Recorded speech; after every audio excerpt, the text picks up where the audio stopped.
মধ্যে দাঁড়িয়ে রয়েছেন, দেখা যাক সৈকত এবং এনাম। ফাস্ট বল, দারুণ ডেলিভারি ইয়র্কার ল্যান্থের। শাহরিয়ার মোহাম্মদ এনাম রাইজিং স্টারের ফার্স্ট ওভারে দুইটি বড় ব্রেক থ্রু এনে দিয়েছেন সচিন।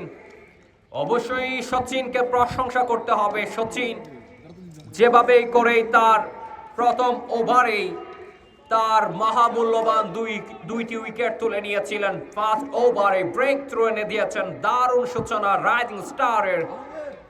এবং বোলিং এ পরিবর্তন এসেছেন সৈকত। ফার্স্ট বল করেছেন দারুণ ভাবে, নেক্সট বল দারুণ ভাবে ক্যাচ এবং আরো একটি উইকেটের পতন। শাহরিয়ার মোহাম্মদ এনাম আউট হয়ে ফিরে যাচ্ছেন। দুইটি বড় উইকেট পর পর আউট হয়ে ফিরে যাচ্ছেন শাহরিয়ার মোহাম্মদ এনাম।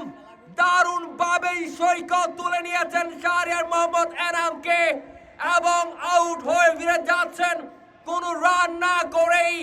এবং আমরা দেখতে পাচ্ছি রাইজিং স্টারের প্রথম দুই ওভারেই দারুণ ব্রেক থ্রু এনে দিয়েছেন দুই বোলার সৈকত এবং সচিন। পর পর দুইটি বড় উইকেট এবং 3 উইকেট আমরা দেখতে পাচ্ছি উত্তর আঙ্গুলিয়া প্রিমিয়ার লিগের রাইজিং স্টারের দারুণ সূচনা প্রথম দুই ওভারে।